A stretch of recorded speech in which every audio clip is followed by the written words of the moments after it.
2008 August state government ka karigidama karamna kuki militant singa suspension of operation sign tawnaramano. Manipur Police pu transformation tawkhibadagi state ki law and order da kanaba kayam porakpa ngamki amadi hojik thokliba irangsi mataw karamna laksingani kuki militant singi aronba agenda kari leibadagi asigumba lansi thoraklibano haibana chingbo wahang singa loinana miyamgi damak puduna lakchari. Ngasi akhanna unajagadaba miyoi asimak 2008 ta sign tawnakhiba suspension of operation SoO Signatory oikiba misakni. Mahak adudi atay kanasu natte former Director General of Police loinana former Deputy Chief Minister of Manipur Joykumar. Some common questions almost asked by everyone today. Why and how government of Manipur signed the suspension of operation? How did the transformation of Manipur Police brought a remarkable change in the law and order of the state? And how could the current conflict be controlled? Which hidden agendas of the Kuki militants resulted in such a chaos? Such question led us today to this interview. This exclusive interview is with an eminent personality and a notable former state executive who have himself been a signatory in the much talked about 2008 tripartite suspension of operation agreement. He is none other than the 1976 IPS cadre, our former Director General of Police, who have also served as the Deputy Chief Minister of Manipur. Fatal misfortune and turmoil still engulfs Manipur. Every other person defines this conflict as per their experience. Politicians have their views, executives have their opinions. But today we are here to meet an eminent individual who have been an important part of Manipur legislature and also been a prominent state executive. Oja Yumnam Joykumar. Thank you very much, Oja, for giving your precious time. Thank you. Suspension of operation with the Kuki militants, which is in very much question nowadays, was signed with Indian government in 2005. And in 2008, it became a tripartite agreement when government of Manipur was involved. You also took part in the agreement as the signatory from our state side. How and what it happened? If you could please give us detail about it. Regarding SoO, I think, let me make a bit of a correction. I don't think there was any written agreement of SoO in 2005 between the Kuki militants and the government of India. What took place is that, let me just also give you a little bit of the background of this Kuki SoO groups. Kuki SoO groups consist of mainly of two umbrella groups. One is KNA, another is UPA. KNA is an organization which originated from Myanmar. On the other hand, UPA, mainly the main component of UPA at the time was Kuki National Front.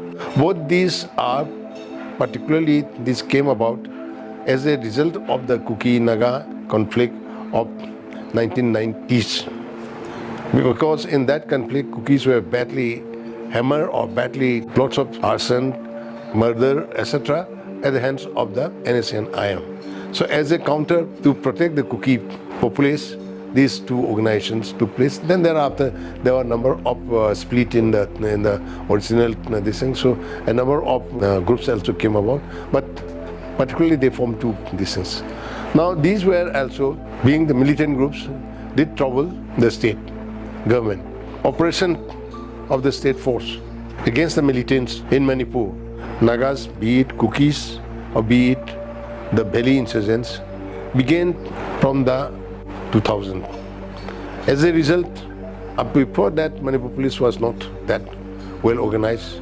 I came back from deputation to the BSF, to the state in 2002, and thereafter we undertook a number of reorganization of the state police force. As a result, by 2006-07, police became quite a force to reckon with. From 2003 and 2004, from their time, the actions of the Manipur police became quite perceptible. As a result, I think the Kuki militants did face also quite a bit of pressure from the state security force. In order to make themselves more secure, or rather in order to ensure that there is no action from the state force, they had a ceasefire understanding with the Assam Rifles in 2005. But unfortunately, this was without the knowledge or the consent of the state government. I became the DGP of the state in 2006, and this ceasefire between the Kuki militants and the Assam Rifles came to our notice. I mean, when after I became the DGP, even before me also it must have come, but after I became the DGP, I discussed this matter with the then Chief Minister, and they said that this is something where the Assam Rifle has taken this up on their own without the consent or the knowledge of the state government, and this is wrong. So this was, Assam Rifle was asked as to how they have done without the consent of the state government. Under that circumstances, Assam Rifles went to the Ministry of Home Affairs, and through the Ministry of Home Affairs, they approached the state government to have a tripartite talk between the Kukis militants, the central government and the state government, and to bring about suspension of operations in which the Kuki militants will also observe the ceasefire and that they will not indulge in any illegal activities, etc. So the matter was taken up, and in 2008, after negotiation, etc., this was done. And at the time, I was Director General of Police of Manipur, and in that capacity, I represented the state government, and I was a signatory to the suspension of operation with the Kuki militants. I think, let me also explain, when this question has been asked very often, why did the state government agree to sue the Kuki militants, particularly after how the SoO groups are behaving now? I will say this much, I could like to state that for any government, any militant group, if they want to return back to the normal life and want to have talk and want to have ceasefire, I think no state government will say no to it, because it is in the interest of everyone. So it was in that light that the state government also agreed, and the SoO agreement was signed, and I've made comments on the SoO. One of the criteria, most important criteria rather, is that the territorial integrity of Manipur will not be questioned. And it was made very clear that this is something which will not be negotiable. After the SoO groups agreed that they will not question the territorial integrity of Manipur, then after that the ground rules were framed, then also the camps were designated camps were also decided, and the modus operandi of how the SoO will be run, those were decided. A minor question arises over here. When the Assam Rifles agreed with the militants, Kuki militants, to have a suspension of operation, there was no written signature or written agreement between them.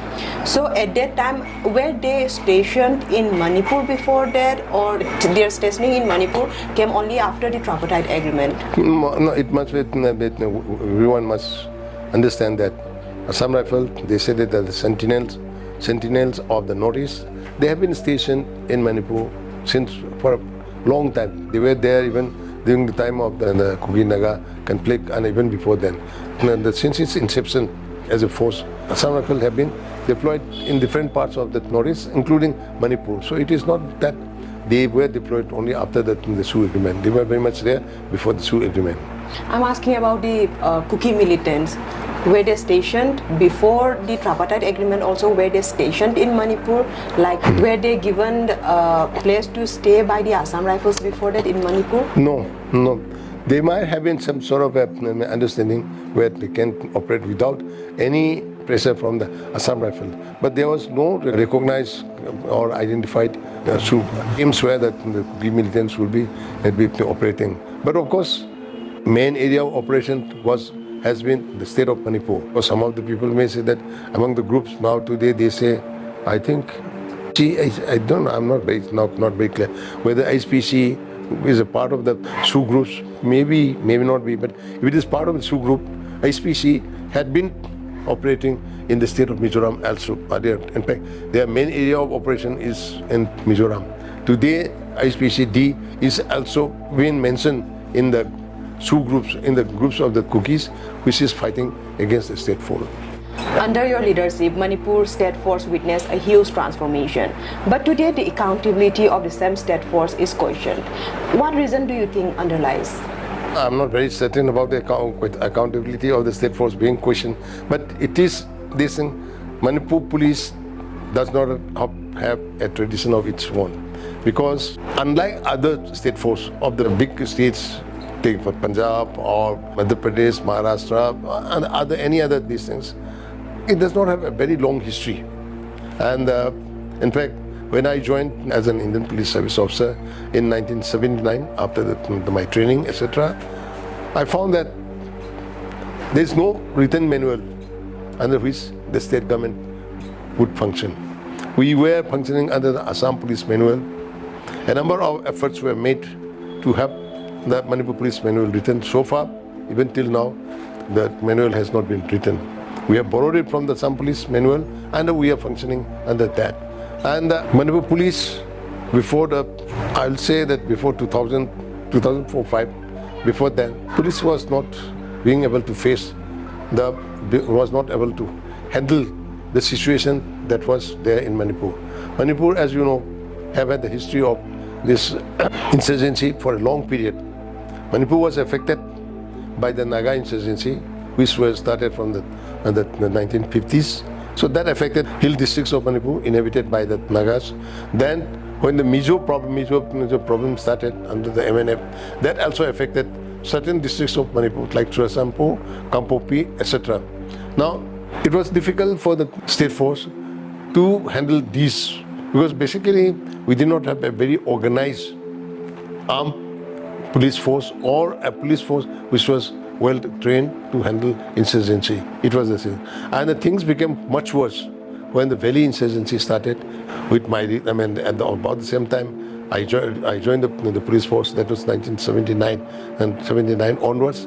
And in fact, plus the state force did not have the right type of organization. Take for example, a police station had a strength of about 15 personnel all taken together, one sub-inspector, one ASI, and one head constable, and a few constables like that. And the police station building was a kacha building, and they did not have any fencing. And the weapon provided to the police force was the good old 303 rifles, which was very not suitable for facing the insurgency. Not only that, there was hardly any transport, hardly any vehicle, only a few police stations had proper vehicles. Other outlying police stations did not have. So all these problems were there. It is only from 2000, 2005, 2006, particularly after I took over, that it was, whole Manipur police force was reorganized.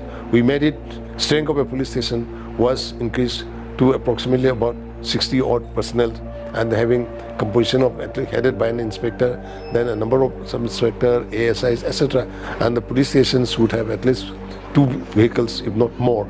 Then the weapons were also modernized, and we approached the MHA for the modernization of the police force. And under the police modernization system, we got a number of help, quite a lot of help from the central government in terms of weaponry, in terms of vehicles, and all those things were there. Also even in terms of training, etc.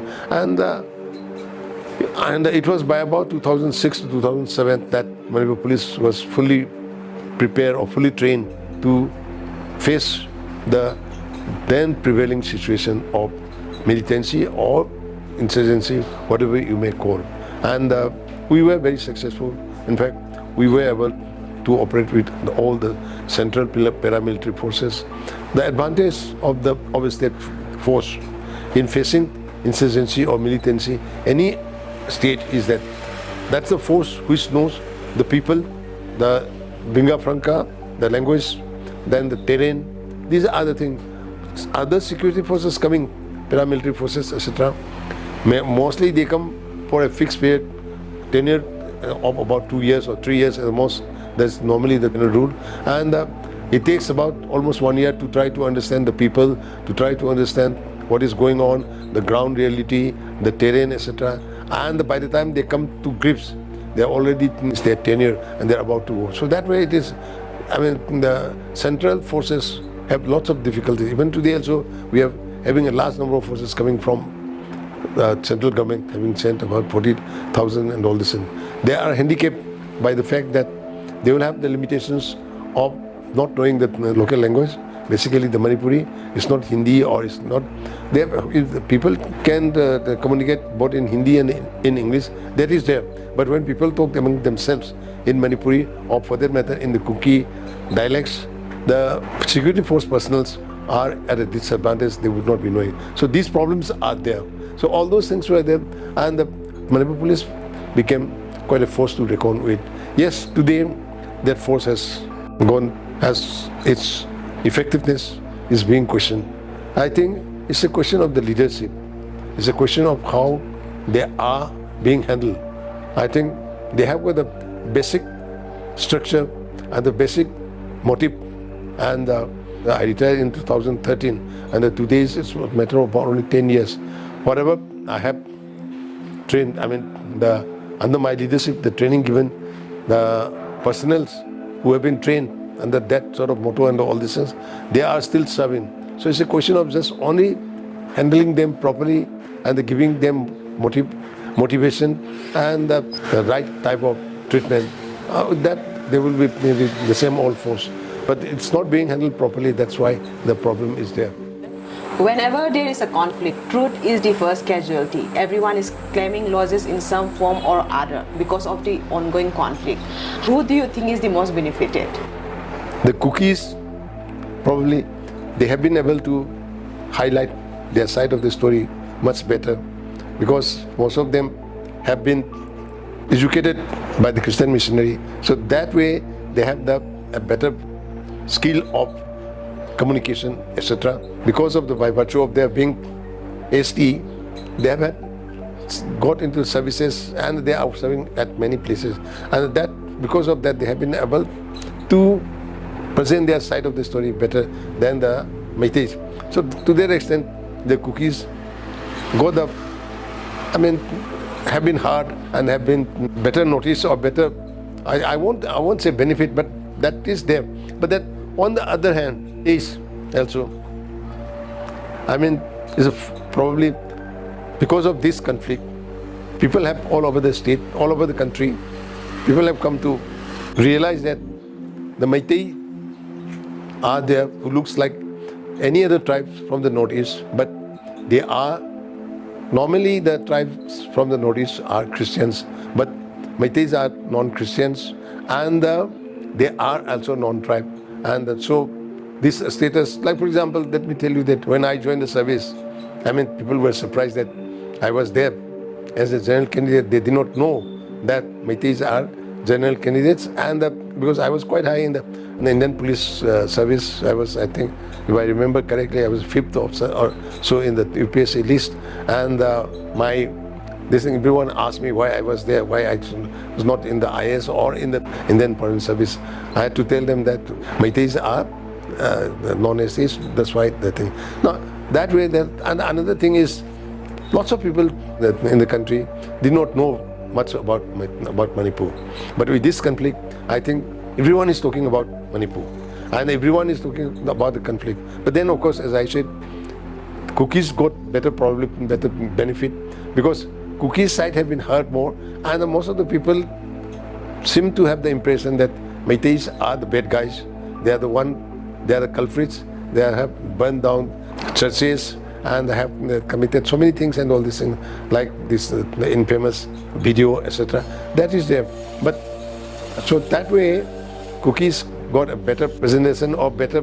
They have been taken as a better side. But then on the other side, Meiteis have not been able to do so. But I think it's only of late that Meiteis are able to bring out their side, their story.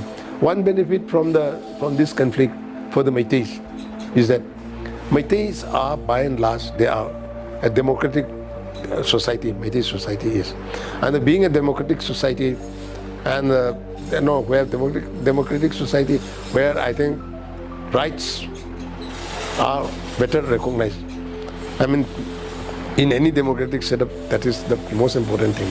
Like that, among the Meiteis society, rights are there, and due to that, everyone thinks that he or she is the master and that knows best. So there was always disunity, always disagreement, all these things were there. But with this conflict, somehow the other, the Meiteis have been united. This probably is, in a way, I'll say that is the benefit which the Meiteis have got, which earlier in the past have not been the case. This is the first time the Meiteis have been united. But again, I say that united, but united for what? United to fight against the cookies, which I think is also a wrong thing.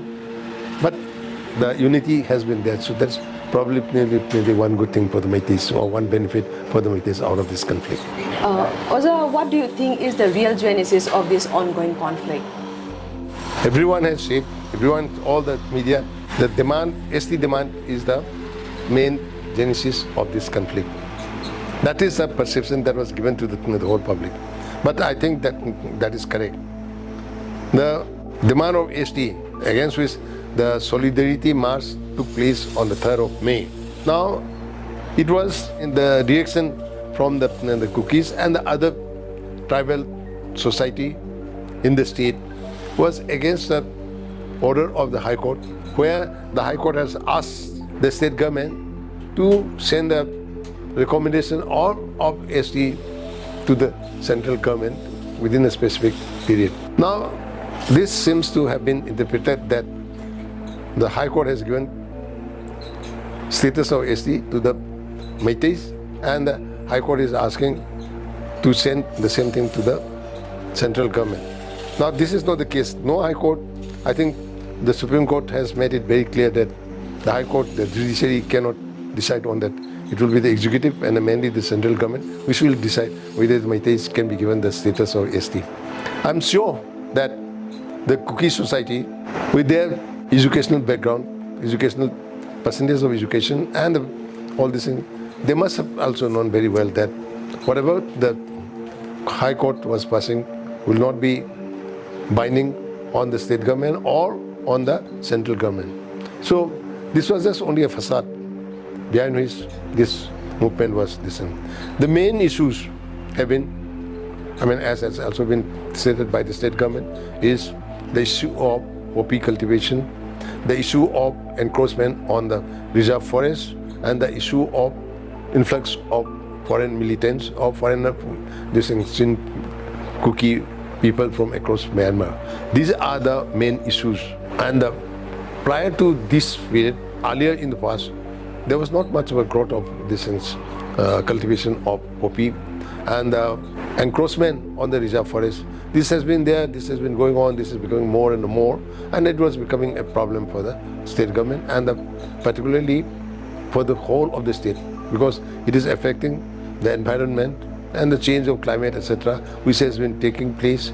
Monsoon not coming, or say rain not coming in the right time, all these things up, and then pressure on the land due to the influx of this thing.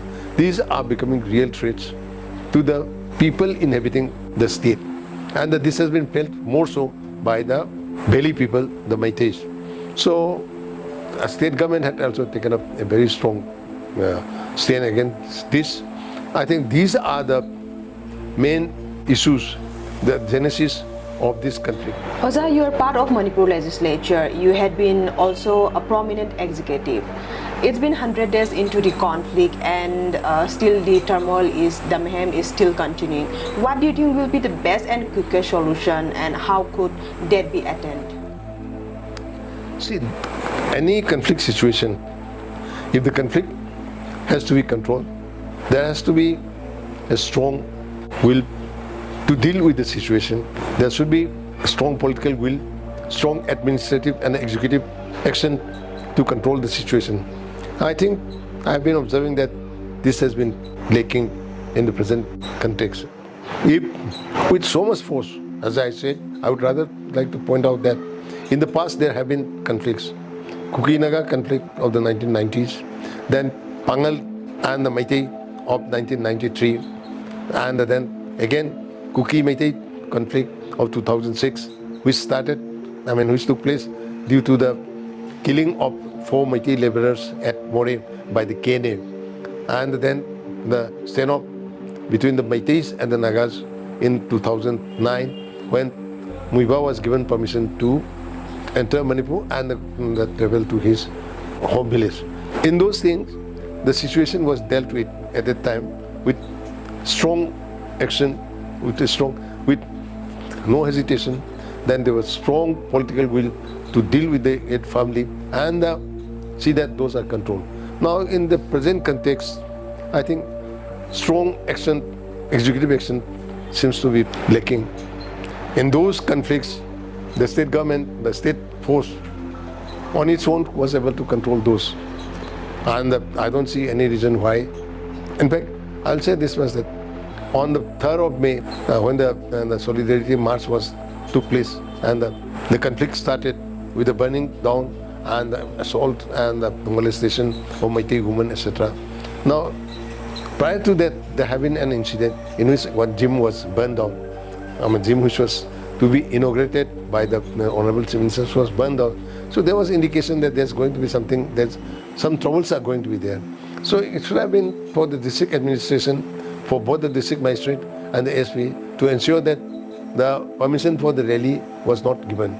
But if given, then there should have made sufficient security arrangement to see that those do not go out of hand. But all these things were not done. So there, one could see the lack of willpower, lack of executive action. All those things were there. Then even after that, when the things went very like wildfire on May 4th, 5th and 6th, even then also, I think the action taken by the state government was not as strong as desired. Then very soon all the central forces started coming. Then the state government was not able to utilize them properly. I had pointed out that whatever action being taken at that time was only reactive, like rushing the force to a place where arson has taken place or where firing that's taking place. I had pointed out that things cannot be controlled by reactive action. It should be proactive.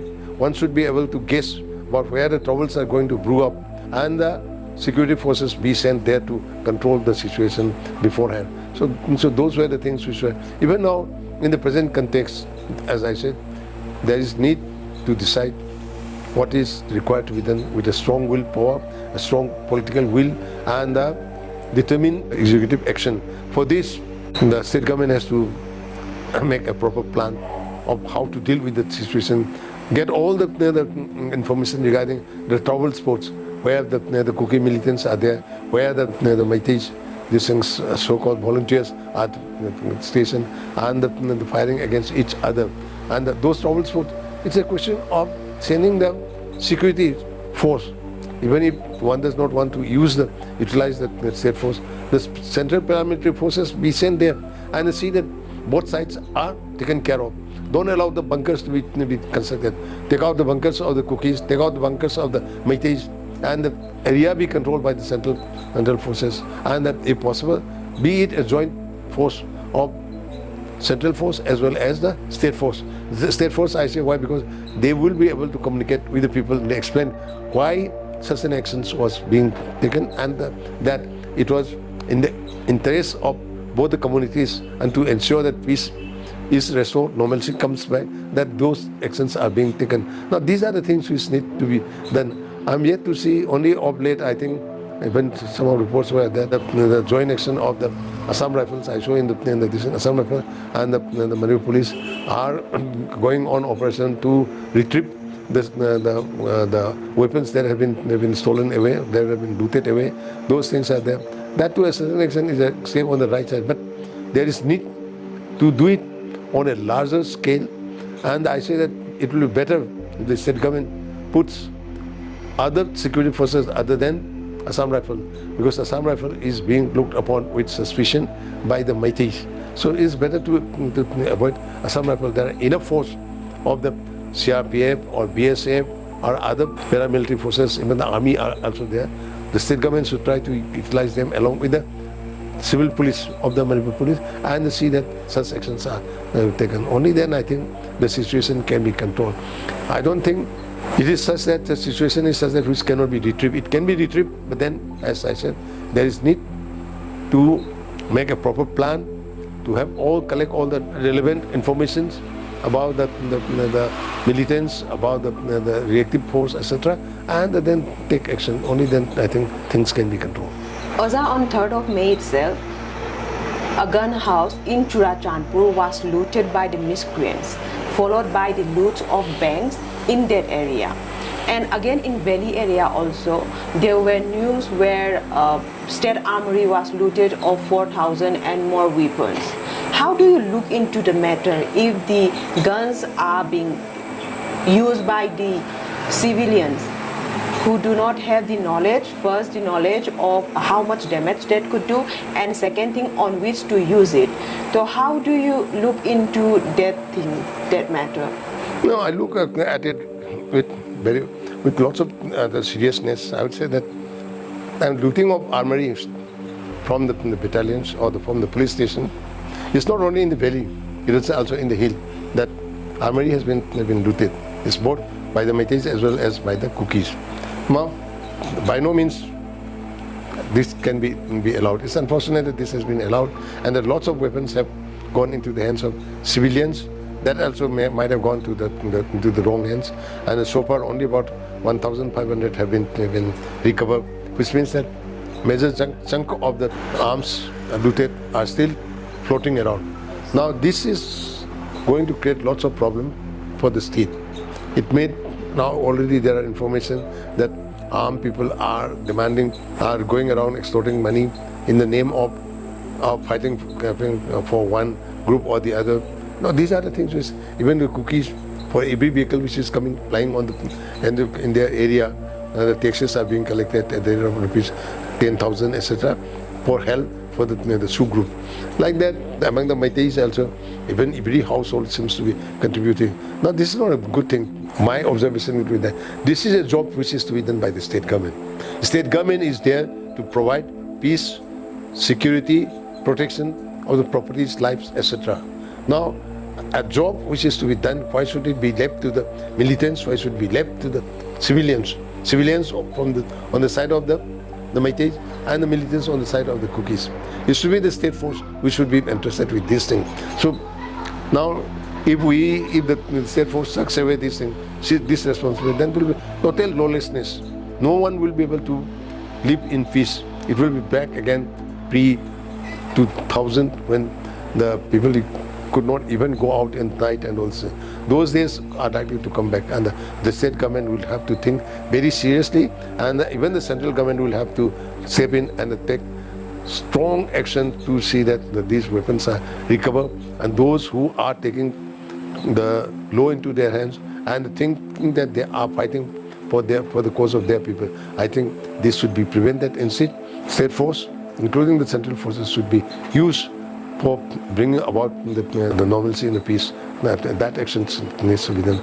Definitely, I take these things very seriously. I feel that unless these actions are taken, these weapons are recovered, I think once normalcy comes, then there will be no normalcy, because with these floating unlicensed illegal weapons, the society will not be able to live in peace.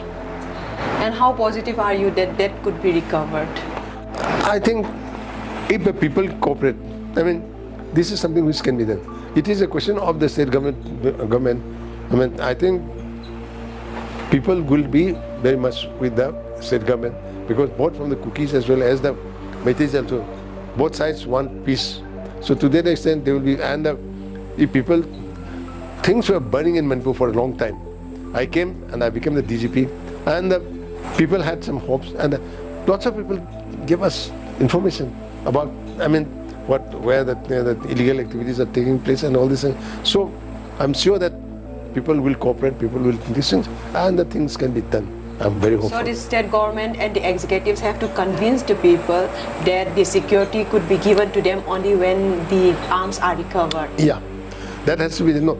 I mean, the state force, along with the central forces, are there, and they can give the protection to both sides, and that the both sides do not have to take up arms to protect themselves. It is that responsibility of the state government. If that message goes, and if the people are convinced that that's so, then, and I say, why can't people be this? And when there was a stand-up between the Meiteis and the Nagas in the 2009, when this, the Meitei people, Valley people, did not feel scared. they felt that the state force was good enough to provide protection against the NSA and IM. Like that, confidence is given to the Meiteis people that the state force is strong enough to provide protection against the Kuki militants, and the Kuki people also feel that they will not be troubled, they will be given justice, and this can be done by the state government with the existing state force. If this confidence are given, then I think things can be brought. So trust is the main component over here. Yeah. Meiteis being a democratic and vocal society, we see numbers of civil society organizations here. In last couple of months, most of them are trying to unite, but everyone seems more interested in merging every other organization into themselves rather than going out and uniting with others. How do you look into this? Well, I think particularly in respect of Meiteis, that is an inherent inherent nature of the Meiteis. I have said, everyone wants to be leader. Everyone thinks that others should follow. Now, unfortunately, this is an unfortunate part. But in the Naga society or in the Kuki society, that is not so. Among the Meiteis, this has been there. Everyone thinks that he or she is the voice of the people. I think it's high time for each of the CSOs and the others. They must, if they really ask themselves, are we representing the people, or are we representing only a part of the people who are with them, who are supporting them? This is the question they have to ask. And I think for the whole society to get the benefit is the CSOs, everyone must think of the whole society as a whole, not for that I will take care of only this group of people or that group of people. That should not be there. Unfortunately, CSOs have also been known to be having link with one group or the other. I would not like to specify which group and all this, but everyone knows it. Now, instead of doing that, it has to come, I think, a CSO which are bereft of all these links, which really come out with openness, with agenda, and only show that they are for the people. I mean, even say when I say this, say CSO, Meiteis CSOs should not only try to represent only Meiteis. They should also think of the Kukis, but if not Kukis, of the Nagas, of the Muslims, of the others. The Nepalis are also there. Others also, when they talk, they should not talk only of this has been done to the Meiteis, this and that thing and all this thing. Meiteis have been wrong and all that. Or for that matter, any say from the Kuki side also, it should not be just only talk of the Kukis have been wrong or these are the injustices done to the Kukis. It should be, they should look at the whole perspective and what are the real facts. Based on that, they talk and all this thing.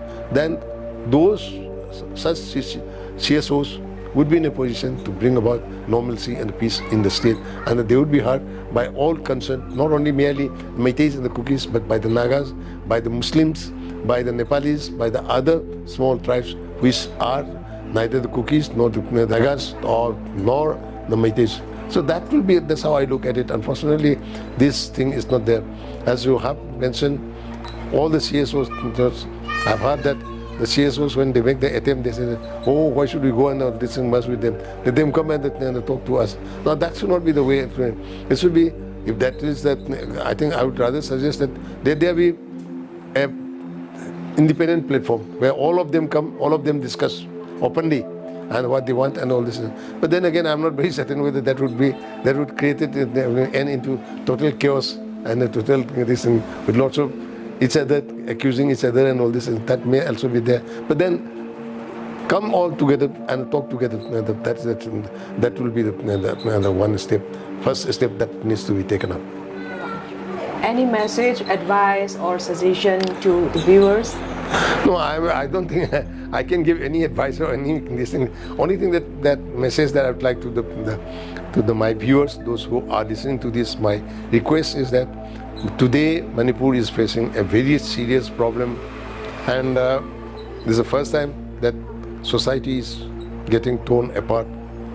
We need to really sit down, think over what are our mistakes.